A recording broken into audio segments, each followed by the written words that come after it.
Bonjour Louis Fouché, merci à vous. Merci de votre présence à cette conférence organisée autour d'Exuvie. Donc, quelle a été votre motivation à venir en fait, par rapport à Exuvie, je veux dire? Pour moi, c'est une chance d'être là, d'une part de pouvoir rencontrer plein de monde, de voir tous les citoyens qui sont là et qui témoignent au fond qu'il y a une sorte de transformation en cours dans notre société. Il y a quelque chose qui est en train de bouger en profondeur. Et ça, pour moi, c'est très réjouissant. Ça veut dire que les crises qu'on est en train de vivre ne sont pas là juste pour nous mettre sur le grill pour rien. Ils sont là pour nous faire progresser collectivement et individuellement et nous amener à trouver comment s'organiser dans la cité pour arriver à vivre ensemble en bonne intelligence et en gardant la joie et la paix comme boussole. Donc pour moi, chaque fois que je suis mis au contact des vrais gens, on va dire, loin des réseaux numériques, des caméras, internet, je sais pas quoi, au fond c'est un cadeau qui m'est fait parce qu'on est dans un monde aujourd'hui qui est de plus en plus virtualisé, où tout est derrière des écrans, des réseaux sociaux, etc. Pouvoir retoucher les gens en chair et en os, discuter avec eux, puis ressentir aussi où ils en sont. Pour moi, c'est précieux. Donc, je viens d'autant plus volontiers que Fabien Moine, qui est à la tête des éditions Exuvie, est non seulement un de mes éditeurs, mais c'est aussi un ami. Et donc, on a une relation qui va beaucoup plus loin que juste de faire des bouquins, enfin d'écrire et d'éditer des bouquins. Une relation humaine. Voilà, on est amis. Et pour moi, c'est précieux dans cette époque-là aussi. D'avoir cette relation intime, on va dire. On est à un moment où tout devrait être public en permanence. On a des friends sur Facebook, mais le jour de votre enterrement, il n'y a pas beaucoup de friends, à mon avis. Il n'y a que quelques amis. Après, Fabien, il compte parmi mes amis. Et, même si après 3 ans, on peut dire qu'on est bien rincé quand même de tout ce qui s'est passé. Et moi, le premier, mais je pense qu'on est très nombreux dans ce cas-là à avoir perdu pas mal de plumes, comme des lapins dans les phares. Avec, voilà, ça a été douloureux au niveau de la famille, au niveau du travail, au niveau de la vie sociale, au niveau de notre espoir dans le futur et dans la vie. Et pourtant, on est toujours là. Et ces petits moments-là où on peut célébrer ensemble, on peut faire la fête, ils sont très précieux. Et ça me rappelle le tout début du Covid où je m'étais dit, moi j'attends qu'une chose, c'est le moment où, comme à la fin des épisodes d'Astérix, on pourra faire un grand banquet avec à faire rôtir à ils sont tous naturopathes, etc. Ils mangent que bio, local et de saison, donc il n'y a pas de sanglier à rôtir. Mais voilà. Est-ce qu'on pourrait dire peut-être que les moments de douleur qu'on vit maintenant, c'est un peu comme un accouchement? Après, c'est un passage un peu obligé pour qu'on arrive à évoluer, à votre sens? Oui, je pense qu'en tout cas, ça a trait à ce qu'on appelle les épreuves initiatiques. Une initiation dans toutes les cultures traditionnelles, c'est de traverser la souffrance et la mort, guidé par un chaman bienveillant, pour accéder à plus grand. Vous êtes un enfant dans les jupes de sa mère, et puis vous allez passer l'épreuve initiatique, vous allez accéder au territoire de chasse, aux arcs, aux flèches, à la battue, à la discussion avec les anciens, et vous allez devenir un grand. Mais en même temps, vous avez beaucoup plus de pouvoir et vous accédez à plus grand, doit se doubler d'un surcroît de responsabilité. Je dois nourrir la tribu, maintenant que j'ai accès au territoire de chasse. Et là, c'est pareil, c'est ok, il nous a été donné de traverser cette épreuve initiatique du Covid individuellement et collectivement.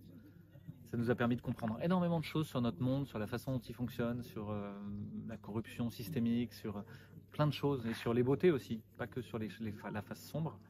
Maintenant, il y a un surcroît de responsabilité. Ça veut dire que c'est pas tout va bien, hein. Non, c'est que le début de l'histoire. C'est ça. Ouais, donc on pourrait se dire quand est-ce qu'on va souffler, mais on aura toute la mort pour souffler. La vie, elle est là pour qu'on bosse et pour qu'on soit actif à essayer de faire mieux. Alors évidemment, il y a des rythmes, et une de mes propositions, c'est aussi de ralentir le rythme, d'accepter l'idée que, alors qu'on a l'impression que tout est urgent, qu'il faudrait répondre du tac au tac à toutes les injonctions des pouvoirs médiatiques, financiers, etc. Au contraire, ralentir, prendre le temps de la maturité, de la réflexion, créer du lien. Et donc on peut être très actif tout en étant dans une sorte de calme apparent. Oui, ça m'a fait penser ce que vous disiez ce matin lors de la conférence à cet article de Nexus sur ce guérisseur qui est dans un parcours, il a voyagé à travers le monde et à un moment donné, il a rencontré quelqu'un de sage qui lui a demandé de mettre un bandeau sur ses yeux, en fait. Et il disait qu'il a gardé 1 mois. Au bout d'1 mois, il est tombé en dépression, 2 mois, 3 mois. Et au bout de 3 mois, il s'est mis à voir, malgré ce bandeau, en fait. et il voyait les gens, il les ressentait tout de suite et c'était très fort. Donc ça venait un peu à ce que vous disiez sur le calme, etc. C'est qu'on est débordé d'informations et que finalement peut-être de se retirer totalement, on va peut-être plus arriver à quelque chose que d'être dans cette espèce de recherche de compréhension permanente qui est un peu fatigante pour tout le monde au stade où on en est maintenant. On parle beaucoup d'infobésité maintenant, comme si les gens étaient obèses d'informations. Ouais, c'est ça. Et avec une information qui est une sorte de scansion répétée en permanence de toutes nos peurs et qui n'aide pas à mieux comprendre, qui nous montre les nouveaux griffes, les nouveaux crocs de la bête et du monstre. On va nous mettre une crypto-monnaie numérique, on va nous mettre je sais pas quoi, ils vont faire ça, on sait jamais qui c'est, ils. Hein. Pour moi, l'information est intéressante à partir du moment où elle comprend, on se met à étudier l'adversaire. Et où l'adversaire, on voit les failles dans la cuirasse, on voit les trous entre les écailles. Et on sait à quel endroit une action peut être juste et efficace. Et à ce moment-là, l'information devient intéressante. Et je pense qu'avant de pouvoir accéder à ça, il y a tout un travail sur la peur à faire. Nos propres peurs, toutes nos projections sur plus tard, sur demain. Ça va être terrible, ça va être terrible. Ouais, ça va toujours être terrible pour l'humain. C'était peut-être de ne pas avoir à manger, d'avoir une mauvaise récolte, de ne pas avoir un toit pour l'orage. Maintenant, c'est des choses plus complexes, plus compliquées peut-être, crypto-monnaie, etc. Mais au fond, ça rejoint toujours pour moi une peur fondamentale, qui est la peur de demain et la peur de la mort. Je trouve que cette crise, elle invite à réhabiter le présent. Vous savez, ce cueille le jour, carpe diem, hein, dont on parle beaucoup quand on est adolescent, des philosophies antiques, épicuriennes et stoïciennes. Pour moi, au fond, la contrainte nous ramène à habiter le présent de manière plus dense et à essayer d'y trouver ce qu'on a envie de vivre à ce moment-là. Pas demain, pas plus tard, pas dans 15 ans, pas le jour où enfin je serai à la retraite. Parce que vous en connaissez plein, hein, des gens, ils ont vécu toute leur vie à côté de leur pompe, puis ils attendent d'être à la retraite. Puis à la retraite, ils font un cancer et ils en meurent 6 mois après. Et voilà, et ils ont été à leur côté de leur pompe toute leur vie, quoi. Et toute leur mort. Moi, je pense que c'est maintenant que ça se passe. Et donc, ce que je vois, c'est qu'il y a beaucoup de gens qui sont dans des réflexions assez profondes sur quelle vie je veux mener, quel travail je veux faire, à quoi je veux consacrer mon énergie et ma créativité, pour essayer d'avoir de la joie au quotidien, même dans le désastre.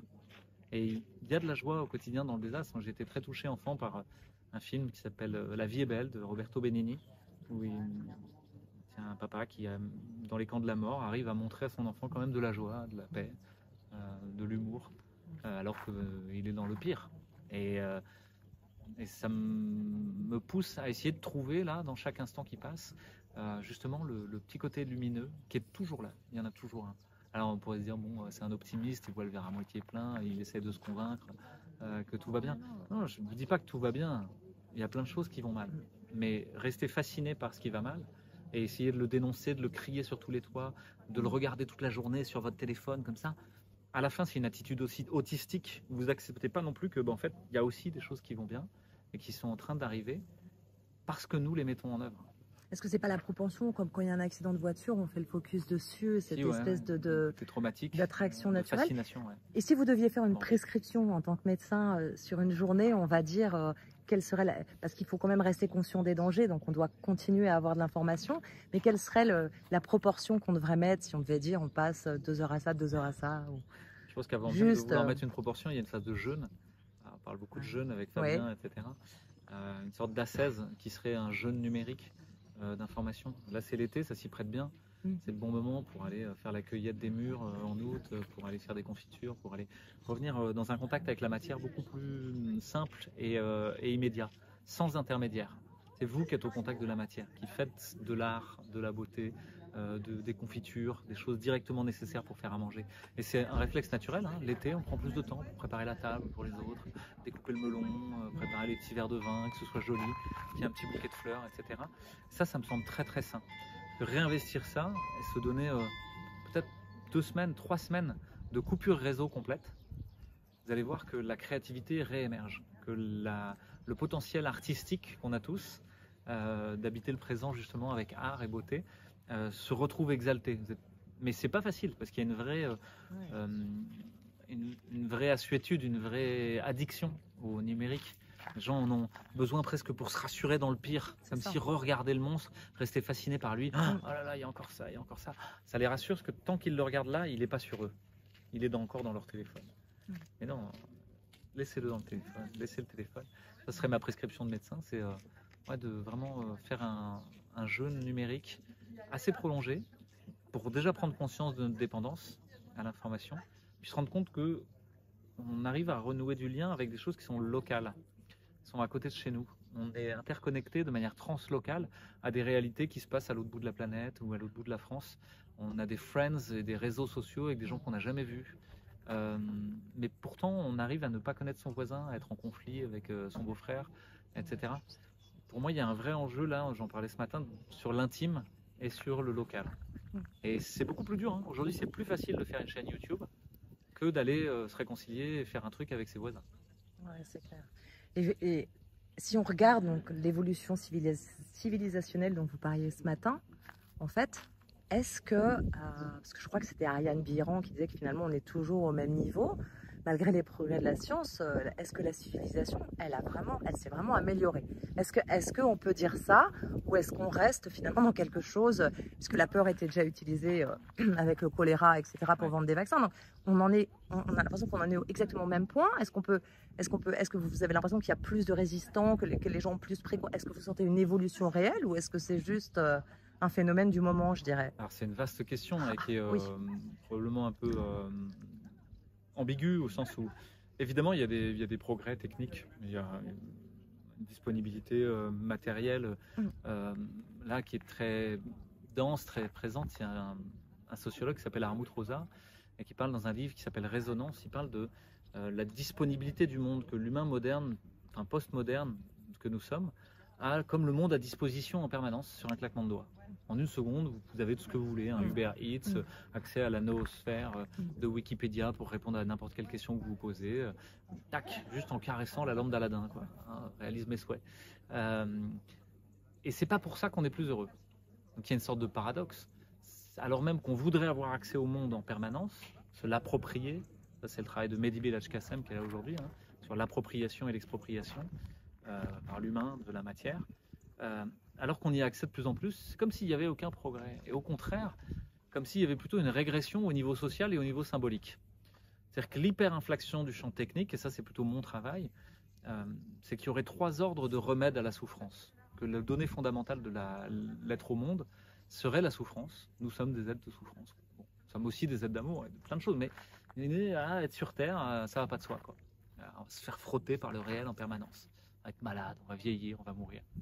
Et il y aurait 3 façons d'essayer d'amortir ça.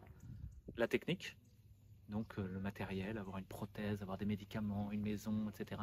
Ça n'a jamais été aussi abouti. Effectivement, on n'a jamais autant de disponibilité matérielle et technique. Pour tout le monde, puis, voilà, sur la planète entière, pour les Occidentaux, on va dire. Pour les Occidentaux, des fois, on se demande. Et de l'autre côté, une remédiation symbolique et sociale. Symbolique, c'est donner un sens à la souffrance, à la maladie, à la vieillesse et à la mort. Ça ne veut plus rien dire. Mourir, ça ne veut plus rien dire. On vous enterre même plus pendant le Covid. On s'en fiche. Vieillir, c'est une verrue, la vieillesse est un naufrage, il faut se débarrasser des vieux, etc. C'est ça qu'on nous dit en substance. C'est ce qu'ils ont fait. Les vieux devraient être d'éternels jeunes. Mais non, la vieillesse a sa noblesse aussi. Pareil pour l'enfance. Les enfants devraient être déjà des petits adultes, enseignés sexuellement dès 3 ans et demi. Attendez, laissez de la place à l'enfance et à l'innocence. On n'est pas pressé. Donc ça, c'est le champ symbolique. Donner un sens à cette souffrance. Il n'y en a plus. Le champ social, serrer les coudes entre frères et sœurs humains quand il y en a un qui ne va pas bien, pour prendre soin de cette souffrance. Donc organiser la vie sociale pour que quand il y a un deuil, on soit tous là, on entoure la personne, on aille chez lui, le veiller, assister à l'agonie, aider ceux qui restent. Non, c'est plus le cas, vous mourrez à l'hôpital, c'est un problème technique maintenant. Pareil pour la vieillesse, on vous met dans un EHPAD. Débarrasse de vous, 4000 balles par mois, voilà, on va rincer votre retraite, et tout ce qui restait de votre petit pécule va partir en fumée. Et voilà. Donc on a un désinvestissement relatif des champs sociaux et symboliques, et un hyper-investissement relatif du champ technique. Et pour autant, rien n'a bougé. Au contraire, c'est plutôt moins bon dans ces 2 champs-là. Donc vous voyez, c'est là où je dis c'est ambigu, c'est qu'à la fois il y a des progrès techniques, mais à la fois il y a des reculs au niveau sociaux et au niveau symbolique. Donc pour moi, effectivement, on est dans des cycles qui se réitèrent au niveau civilisationnel. Ça ne veut pas dire que l'histoire se répète strictement la même. On dit souvent l'histoire ne se répète jamais, elle bégaye tout le temps. Et ça ressemble à la fin de l'Empire romain. Ça ressemble à des choses qui se sont déjà passées dans la fin des grandes cités-États, dans les récits bibliques de Sodome et Gomorrhe, et la chute des grandes cités perverties. Ça ressemble, mais c'est pas exactement la même chose. Mais il y a des schèmes récurrents et des grandes figures récurrentes qui pour moi sont importantes à connaître, parce que dès qu'on connaît un petit peu le passé, on envisage les choses avec un peu plus de sérénité. Bon, tout ça est dans les grands cycles de civilisation, il nous est donné de le vivre, mais bon, c'est pas grave, rien n'est grave, quoi. Et effectivement, les civilisations naissent, grandissent, vivent, s'éteignent et meurent, sont décadentes et meurent. Et c'est des cycles les uns derrière les autres. Donc il y a des auteurs comme Spengler, Zal Spengler, des auteurs comme Thierry Lucius dans La chaîne et la trame, Toynbee. Il y en a plein d'autres qu'on appelle les macro-historiens, qui s'intéressent à ces cycles de vie et de mort, et qui décrivent qu'il y a des phases transitionnelles chaotiques entre des cycles de vie et de mort des civilisations, dans lesquels il y a à la fois des éléments qui viennent finir la décadence, on va dire, qui sont souvent des structures violentes, organisées en rapines, en razzia, selon la loi du plus fort, des gangs, de tribus barbares, on pourrait dire. Et on a déjà ça, en vrai, qui est en train d'apparaître, qui en plus sont armés par l'Empire décadent. Une collusion entre le maintien de la puissance décadente et l'armement de ces groupes, on va dire, mafieux, quoi, qui sont parfois institutionnalisés. Hein. On peut dire qu'une Comcom, quelque part, est une mafia, communauté de communes, pour beaucoup. Et de l'autre côté, il y a des leviers de régénération. Et ces leviers de régénération, c'est souvent ceux qui transmettent le savoir ancien, qui n'est pas resté. Et donc, ça peut être les ordres monastiques, par exemple, à la fin de l'Empire romain. Ce sont des gens qui se désintéressent de la chose commune telle qu'elle est proposée. On a des gens comme Honorat d'Arles, qui va fonder le monastère de Lérins. On a Jean Cassien, qui fonde l'abbaye Saint-Victor à Marseille.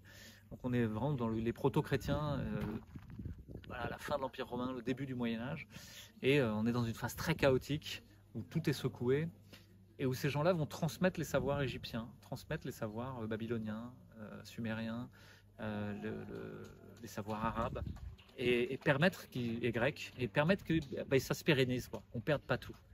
Alors que pourtant la connaissance est en train de s'éroder. On prend nos jeunes aujourd'hui, ils savent rien des humanités classiques. Ils vont avoir besoin qu'on leur transmette cette philosophie antique, cette chose-là qui sont des armes de compréhension et de survie dans un monde hostile et incertain.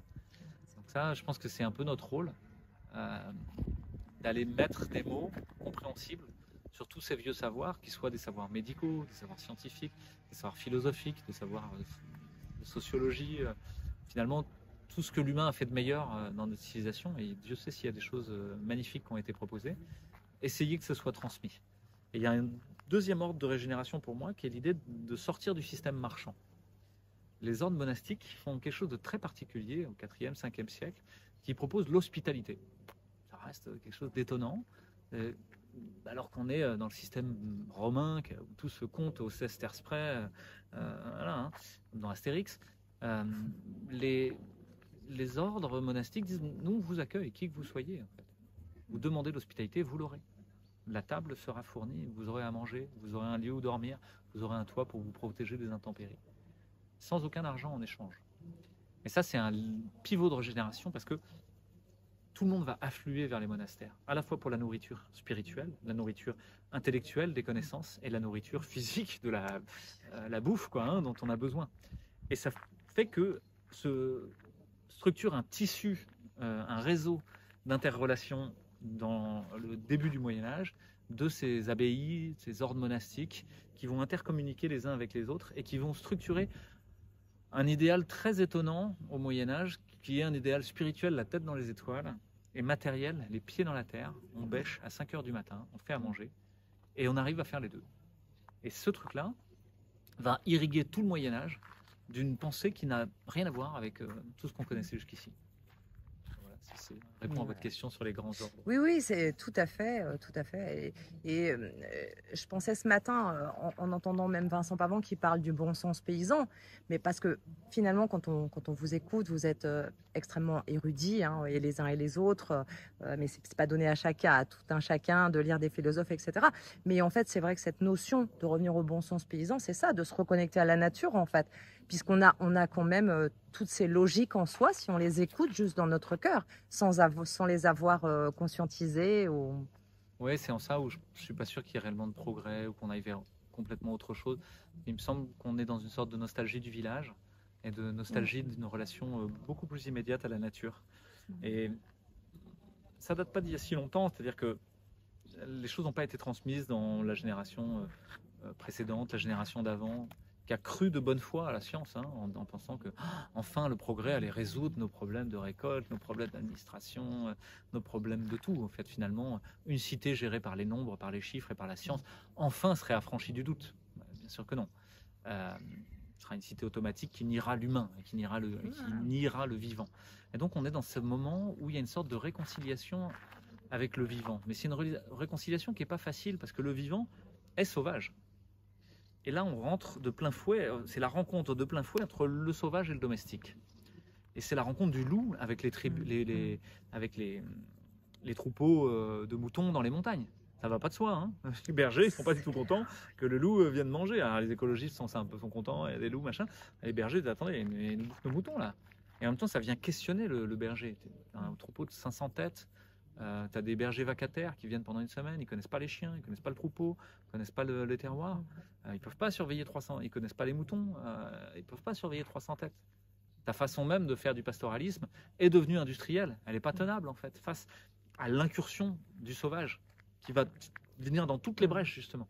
Alors le sauvage est en train de faire irruption dans toutes les brèches de notre structure domestique. Et ça c'est douloureux. C'est douloureux parce que la structure domestique, la structure de la maison, hein, Domus, elle est rassurante. Ouais, bon, ça va, on aura les récoltes comme il faut, etc. Ah là, d'un coup, peut-être que pas, quoi. Peut-être que pas, et on se rend compte qu'en plus, il nous manque beaucoup de secrets.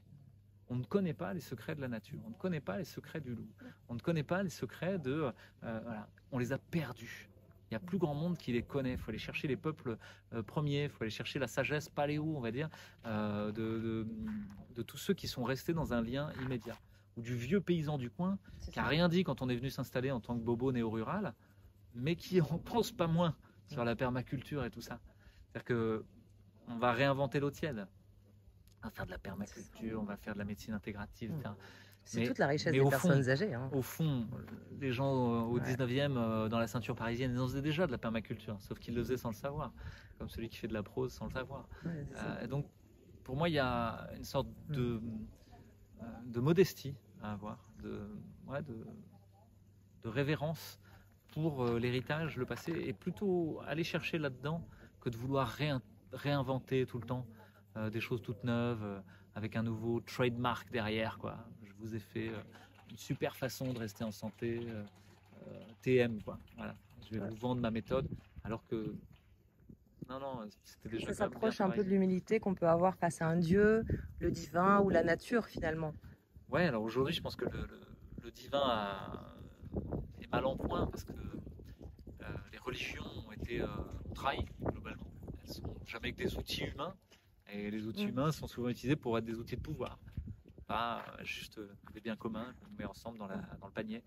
Et donc il y a beaucoup de gens qui n'ont plus confiance du tout dans la question religieuse, enfin dans les outils religieux pour accéder à la question spirituelle, mais qui n'en ont pas moins un questionnement spirituel pour autant. Et il peut y avoir une spiritualité laïque, à mon sens. Il peut y avoir d'autres accès à la spiritualité. Et un des gros morceaux aujourd'hui pour y accéder, c'est justement le lien avec la nature. Mais pour beaucoup de nos contemporains, la nature est un peu mythifiée. C'est-à-dire, presque, oulala, un arbre, voilà. Et avec quand même une logique qu'il faudrait l'organiser, qu'il faudrait que ce soit propre, etc. Et comme je vous l'ai dit, non, la nature est sauvage. Elle va venir taper dans le domestique et l'effondrer. Sauvage, mais généreuse. Elle offre des murs, elle offre... potentiellement généreuse et tout ça, mais potentiellement dure aussi. Elle a des lois qui sont différentes de celles de la maison. Et on en revient à un questionnement très profond de l'humain. C'est nous sommes des êtres sans griffes, sans ailes, sans fourrure, devant habiter dans un monde naturel qu'on va artificialiser. Et cette question de l'artifice, de l'artefact, rejoint la question technique. C'est-à-dire, l'humain est un être technique. Notre vocabulaire, notre discours est une construction technique. Tout ce qu'on fait, hein, notre façon de parler, nos outils, nous sommes des êtres d'outils et de manipulation de la matière, très profondément. Et par contre, il y a un juste équilibre à avoir dans cette transformation de la matière. La matière n'est... on fait partie de la nature. On n'est pas les maîtres et possesseurs. Descartes dit ça, hein, l'homme doit se rendre comme maître et possesseur de la nature. Non, moi je pense qu'on devrait plutôt être dans une position un peu particulière, c'est vrai, peut-être par rapport à certains autres animaux, mais être les intendants bienveillants du monde, essayer de prendre soin de ça. On peut la ressentir aussi, il y a beaucoup de gens qui ressentent la nature en fait, qui sont dans le cœur et le ressenti profond de la magie quand on est dans une forêt où on sent l'apaisement. On peut le vivre aussi comme ça sans que ce soit agressif. Ouais, une sorte de méditation ou d'admiration renouvelée. Oui, sans même. Moi j'ai des amis qui le font sans être. Sans penser qu'ils sont en méditation, mais qui adorent la sensation en fait. Ouais. Et ok, et pour finir, comment vous allez? Parce que ça fait donc 3 ans que vous traversez des choses qui sont pour le commun des mortels absolument terribles. Est-ce que vous souhaitez nous faire un retour sur comment vous vous sentez, vous, votre femme, vos enfants, ou est-ce que... C'est intime justement, et je suis dans un plaidoyer plutôt pour qu'on recrée de l'intime et du secret, que les choses soient... que soit pas forcément toujours rendu public, mais de fait, je suis devenu un personnage public. Et ce que je peux dire, c'est que je pense qu'on traverse tous quelque chose, et y compris ceux qui ont fait comme s'il se passait rien. On traverse tous quelque chose de très difficile, qui est de l'ordre d'un deuil, de faire le deuil de cette société automatique où, grâce à notre épargne, notre petite retraite, notre machin, on pourra couler des jours heureux, tranquillou, sans rien faire. Non, il va falloir bosser. Et en même temps, c'est une vraie chance pour moi. Parce que ça fait découvrir plein de choses, ça me met sur le grill de devoir sortir le meilleur. Alors ouais, chacun est convoqué à sortir le pire ou le meilleur, à se laisser aller sur le bord du chemin, c'est trop dur, je préfère en finir, ou au contraire à être émerveillé de tous les possibles qui sont offerts. Donc c'est encore une fois ambigu pour moi, c'est-à-dire il y a à la fois le fait d'être rincé et épuisé de tout ce qui s'est passé, et à la fois l'émerveillement de voir tout ce qui a été possible de faire avec 3 bouts de ficelle, de la créativité, de la joie et de l'espoir, et du lien surtout, qui me rend très optimiste sur le futur. Et voilà, donc je pense qu'on a tous besoin de phases où on se repose, où on repart à la chasse, ou faire un nouveau projet. Là, j'aspire plutôt à une phase de repos, mais pour autant, non, peut-être que c'est pas ça qui a été décidé par le grand programme. Donc, vous laissez porter un peu par ce qui vous inspire en fait, au fur et à mesure des aventures et des expériences que vous vivez. Des rencontres et puis des possibles qui s'ouvrent. Parce que vous avez fait énormément de choses, il y a toute la notoriété qui vous tombe dessus, tout ce qui vous tombe dessus en fait, je veux dire, ça surajoute en fait. Vous avez mis plusieurs couches dans cette crise, toutes sur vous quoi. Donc alors l'espoir c'était que ce soit sur collectivement, mais il y a quand même effectivement comment dire ça, fait d'accepter d'être convoqué à essayer de mettre de l'énergie et de pas faire semblant, de le faire pour de vrai. Et en même temps, je pense que maintenant il y a plein de gens qui ont lancé leur bateau aussi, qui sont prêts à partir, qui y vont, et tant mieux. Moi ce serait le but, ce serait de m'effacer dans une vie beaucoup plus calme et contemplative, en tout cas temporairement. Ça va pas tout de suite être le cas. Il y a un bouquin qui sort en septembre, qui s'appelle Traverser la peur, l'Odyssée du réel, qui est autour de la question de la peur, de la ritualisation dont je parlais ce matin, des figures d'attachement, de comment la peur est utilisée aussi comme modalité de gouvernement aujourd'hui et de manipulation, et comment s'en prémunir, réussir à traverser ça, voilà. Et donc ça va sortir chez Très Daniel, c'est pas chez Exuvie. J'ai deux éditeurs, Très Daniel d'un côté et Fabien de l'autre. Et le livre d'après sera chez Fabien. Et voilà. Et ça sort le 21 septembre. Donc il y a aussi, les gens le savent pas, mais quand on sort un bouquin, en vrai, il y a le travail d'écriture, mais après il y a tout un travail éditorial. Alors là, c'était plutôt joyeux et sympa avec un illustrateur qui s'appelle Benoît Flamec, que j'aime bien, qui fait des illustrations, et qui avait fait les illustrations du tout premier livre, et avec qui on a un projet de bande dessinée. Mais bon, ça c'est encore un peu tôt pour en parler. Et puis de l'autre côté, il y a le fait de faire, de parler du livre, de le faire vivre, parce que on est dans une société du spectacle où il faut parler de quelque chose pour que ça existe. Donc ça c'est épuisant, parce que vous devez raconter le livre que vous avez déjà écrit, donc vous c'est bon, vous êtes déjà passé à autre chose quand on va dire ça y est, c'est fini. Et non, non, il va falloir sucer le bonbon, et en racontant un peu, mais pas trop quand même, parce que sinon vous racontez tout le bouquin. C'est ça. Donc c'est un exercice auquel je suis pas du tout rompu pour le moment. Et ça nécessite beaucoup d'énergie. Ouais. Ce sera pour le mois de septembre. D'un autre côté, c'est un Et peu plus la croix à porter, parce que vous êtes quand même une figure qui inspire et qui emmène les gens, hein. En fait, ces figures dont vous parliez, de sécurité dont on a besoin. Et en fait, beaucoup d'entre vous, vous êtes ces figures pour notre sécurité, où ça nous maintient en nous disant, on n'est pas fous, en fait, dans ce qu'on pense. Vous n'êtes pas fous, on est nombreux à essayer d'œuvrer. Ouais. C'est parce qu'on le fait ensemble, justement, que ça donne de la force. Hein. Les figures dont vous parlez, c'est parce qu'il y a du monde derrière que ça permet d'avoir l'assise et l'aplomb d'oser affronter une caméra, la vie publique, la diffamation, le fait d'être traîné dans la boue. Et en même temps, il ne faudrait pas que ça devienne la nourriture, que la reconnaissance, entre guillemets, devienne la nourriture. Non, le but, c'est d'être au service du plus grand. Ouais. Si jamais il y a un retournement là-dessus, ça ne devient pas juste. Et là, vous êtes en train d'utiliser l'énergie des gens. Et ça, c'est pas juste. La plupart des gens qui sont là acceptent l'idée qu'ils se mettent au service de plus grand. Alors oui, ils vont avoir un retour, entre guillemets, mais justement, c'est pas d'abord pour le retour qu'ils le font, c'est parce qu'ils ont quelque chose à offrir et que c'est utile aux autres et au groupe pour lui permettre d'aller plus loin et d'avancer. Donc, moi, je suis assez confiant dans le fait qu'il y ait plein de gens qui aient pris le relais, notamment sur la question de la santé. Il y a beaucoup de citoyens qui sont en train, à un niveau individuel d'abord, de réfléchir assez profondément à comment rester, comment faire de la prévention, comment rester en santé. Et au niveau collectif, il y a de plus en plus de groupes de thérapeutes, de médecins, d'infirmiers, d'aides-soignants, de plein de disciplines différentes qui se mettent ensemble. Ça aussi, pour moi, c'est très réjouissant.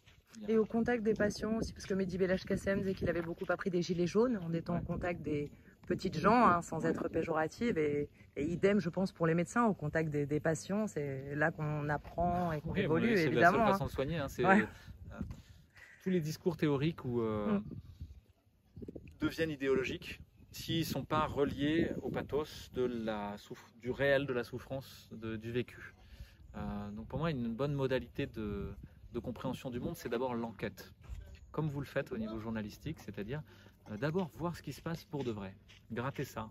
Puis ensuite, essayer éventuellement d'en déduire une loi ou quelque chose, une généralité. Mais pas d'abord une généralité, puis ensuite essayer d'aller trouver quelque chose qui correspond à ça.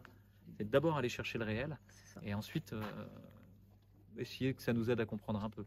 Oui, et puis d'avoir des informations pour la médecine, toutes c'est différentes. Pareil, vous allez confronter en permanence le savoir théorique que vous avez reçu avec la réalité pratique. Et la réalité pratique n'est jamais le savoir théorique. J'ai jamais eu aucun patient qui ressemble strictement à un chapitre de mes bouquins. Non, pas comme ça. Oui, vous en parliez sur l'avantage du soignant sur le patient, le fait qu'il ait confiance en son soignant, du coup il guérit mieux. Ce que vous aviez dit sur ce qui se passait dans les pays nordiques, là où ils avaient pris soin des gens en prenant le temps de prendre le café, etc. Tout ça, c'est sorti, c'est vraiment l'extrême opposé de ce qu'on vit, quoi. Et c'est de ça dont on a besoin pour être heureux, je pense. Ouais, peut-être conclure, ça me fait penser qu'il y a tout un champ pour moi de la santé qu'on doit développer en parallèle du champ de la santé intégrative, qui est le champ de la santé communautaire. Qu'est-ce que je veux dire par là? C'est un groupe humain qui établit lui-même ses besoins, qui dit mais nous il faut qu'on prenne soin de nos personnes âgées, là on n'a rien pour eux, nos enfants, et que les citoyens soient partie prenante de ça. Autrement, vous allez subir des dictates qui viennent de l'OMS qui vous disent une pandémie, ça se fait comme ça, l'éducation sexuelle, ça se fait comme si, etc. Ça tombe du ciel, vous ne savez pas d'où. Souvent, il y a des enjeux financiers, économiques, politiques aussi. C'est à peu près d'eau quand même. Voilà, de pouvoir. Globalement. Et en fait, vous n'avez pas votre mot à dire, vous êtes là que pour vous conformer. Ça, c'est obligatoirement à l'origine d'énormément de violence et de destruction du lien social. Donc, voilà. Bah écoutez, merci beaucoup de votre présence. Oui, merci pour la réponse à ces questions. Merci à vous de témoigner autour de vous. Merci. C'est très important, tous ces petits médias petits. Pour moi, ils sont le renouveau justement de notre façon de s'informer, avec des choses qui sont plus proches de nous et plus réelles. Et les médias institutionnels sont en train de s'effondrer, comme la médecine institutionnelle va s'effondrer, comme toutes nos structures s'effondrent. Tant mieux, ça laisse la place à plein d'autres créativités, plein d'autres choses. Merci. Merci à vous. Merci.